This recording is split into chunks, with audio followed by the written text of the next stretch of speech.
Hi, I'm Pastor Michael Schmidt, and I'd like to invite you to join us this evening at 7 o'clock for our midweek Lenten service here at Peace Lutheran in Natoma. We'll be continuing the Joseph story, picking up where we left off last week in Genesis 41.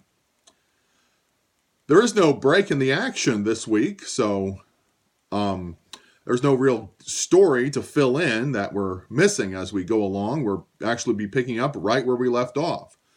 We finished last week with Joseph interpreting Pharaoh's dream and his proposal that Pharaoh appoint someone to oversee the management of the food and the storage of that food during the 7 years of prosperity in preparation for the 7 years of famine.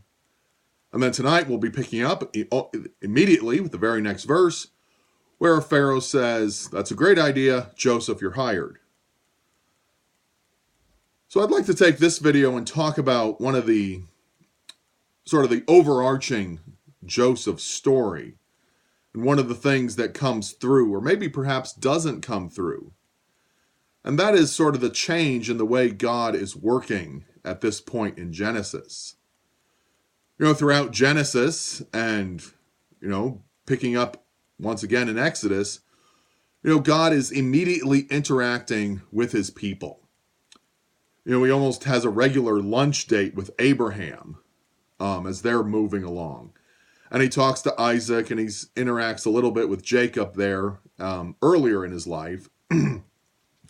But now during the Joseph account, God is not directly intervening.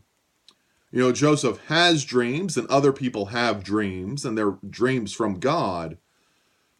But there's dispute about the meaning of the dreams. The brothers obviously don't like the idea of bowing down to Joseph. And, someone else could easily stand up and say, Pharaoh, I have a different idea about your dream.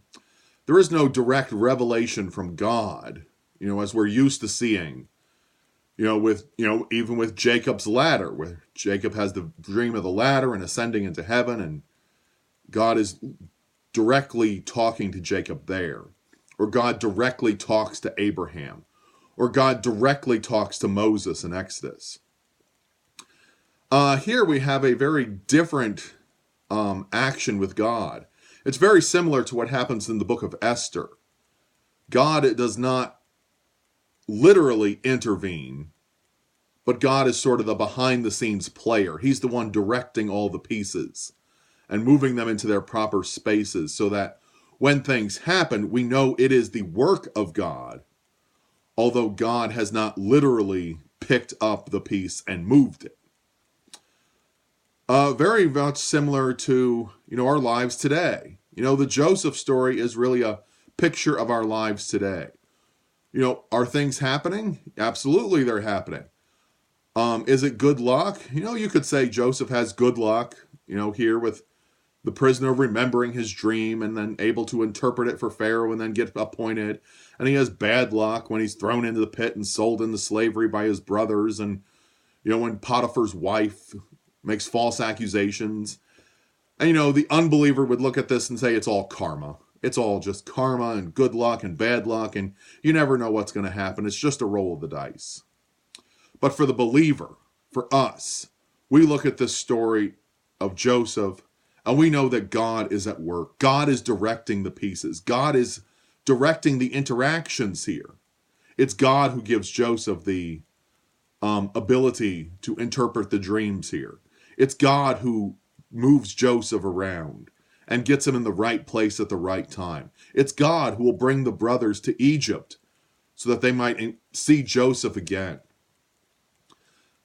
The main action that's happening here is all the work of God.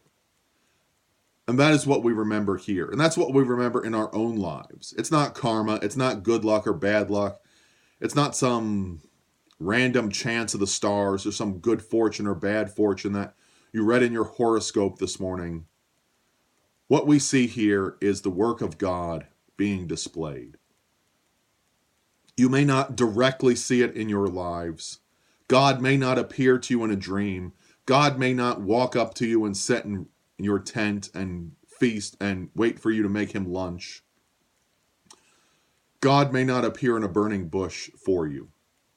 But God is at work in your life. He is there. He is the overseer of all the pieces. You know, we can look at the Gospels even and say, well, it's a good thing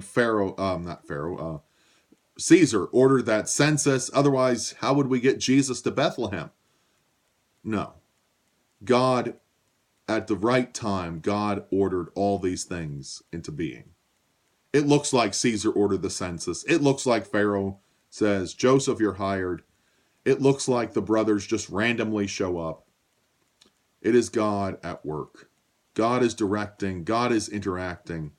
God is guiding his people and providing for them, and opening the doors and closing the windows, or whatever other analogy you want to use. It is God who is at work. God is at work in the life of Joseph. God is at work in your life. That's an overarching theme that we want to remember throughout the story of Joseph is, it's almost like God takes the rest of the book of Genesis off and gets ready for the big show in Exodus.